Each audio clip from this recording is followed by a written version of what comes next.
Hello everyone, welcome back to my channel keep smiling. एक नए विषय पर बात करने के लिए आपकी दोस्त रक्षा एक बार फिर से आपके सामने है। धैर्य, सब्र, सहनशीलता, धीरता, क्षमा, सब्र। अब आप ये तो समझ ही गए होंगे कि किस विषय पर मैं आज आपसे बात करने वाली हूँ। जी हाँ, बिल्कुल सही समझा, धैर्य। एक ऐसा शब्द जो सुनने में, कहने में, बोलने में जितना छोटा, सरल और सहज लगता है, दरअसल अपने में ये बहुत ही गंभीर और कठिन होता है। यह शब्द परिचायक होता है मजबूती का, टिकाऊपन का और स्थिरता का। जब जीवन की तमाम सारी परिस्थितियों में हम शिथिल होने लगते हैं, थकने लगते हैं, परेशान होने लगते हैं, तो धैर्य ही वह है जो हमें बांधे रखता है। धैर्य एक ऐसा शब्द जो मनुष्य को बहुत महान बनाता है और कहा भी जाता है मन की सहनशीलता का नाम धैर्य है। अब एक बात मन में आ रही होगी कि इसके साथ सहनशीलता शब्द क्यों जुड़ा? क्यों जब भी हम धैर्य कहते हैं तो सहनशीलता शब्द भी इसके साथ आता है?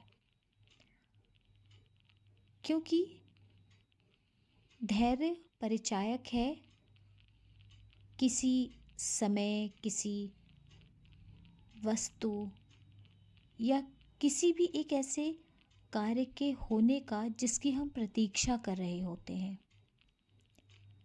चाहे वो संबंधों में आई हुई कड़वाहट हो तो हम उसको ठीक करने की या ठीक होने की प्रतीक्षा कर रहे होते हैं, या फिर हम किसी एग्ज़ाम को पास करना चाहते हैं, कर नहीं पा रहे हैं तो उसमें उत्तीर्ण होने की प्रतीक्षा करते हैं, या फिर हम जीवन में कुछ पाना चाहते हैं लेकिन पा नहीं पा रहे हैं तो उस पाने की प्रतीक्षा। और इस प्रतीक्षा करने के बीच का जो समय होता है, जो बहुत कठोर होता है, कठिन होता है, इसको सहन करना पड़ता है।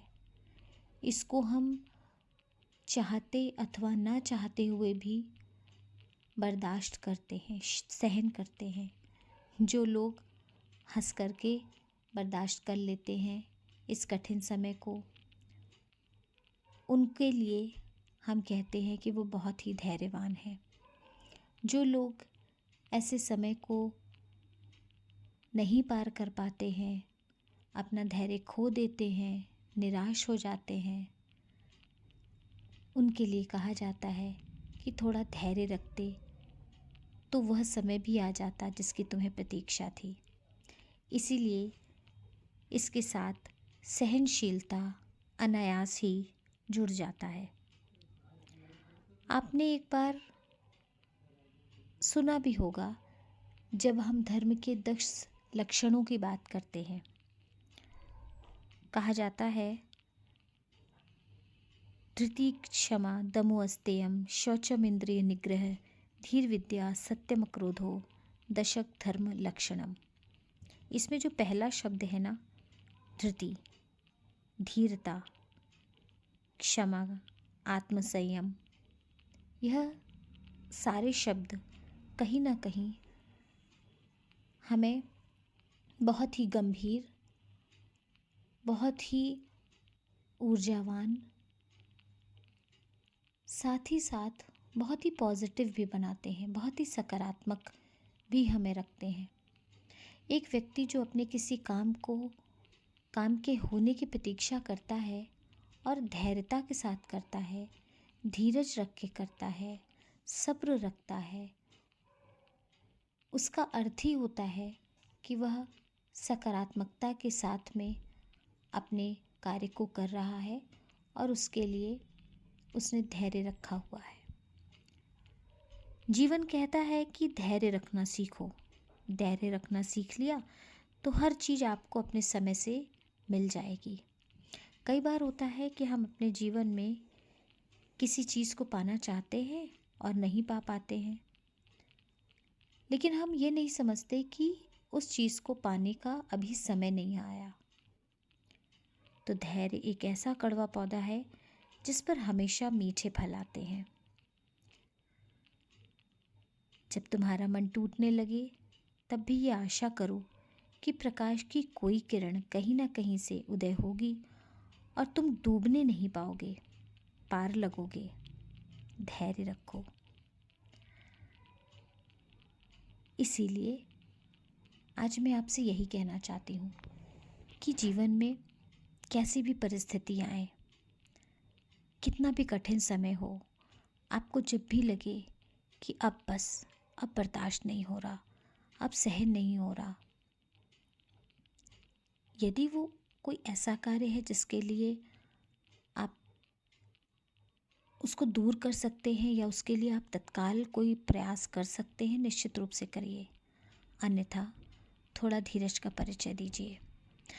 ये बात मैंने आज आपसे इसलिए कही क्योंकि आज मेरा कुछ ऐसा काम हुआ जिसकी मुझे लंबे समय से प्रतीक्षा थी, और बल्कि मैं ये कहूँ कि प्रतीक्षा से पहले मैंने उस हार को स्वीकार कर लिया था और मुझे ऐसा लगा कि अब तो ये कार्य होना नहीं है, और मैंने उस परिस्थिति से समझौता भी कर लिया।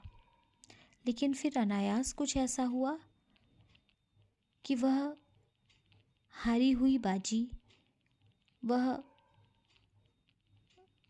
जिसको मैं कहूँ कि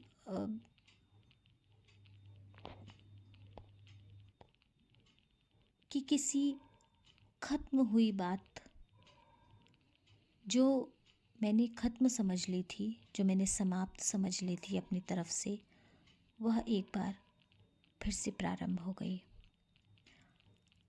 तो मन में आया कि शायद ये काम इसीलिए हुआ है क्योंकि मैंने धैर्य रखा, मैंने धीरज रखा, ना तो मन को कमज़ोर पड़ने दिया, ना तो निराश हुई, ना तो परेशान हुई। हाँ, स्वभावतः कभी कभी मन परेशान होता था, लेकिन फिर भी अपने आप को समझा लेती थी।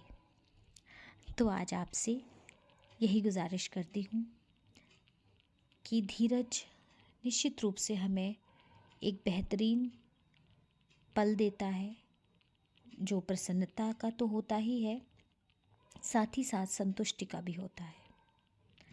So trust the process, everything you need will come to you at the right time. Thanks for today. If you like this video, please keep sharing and watching. Bye bye.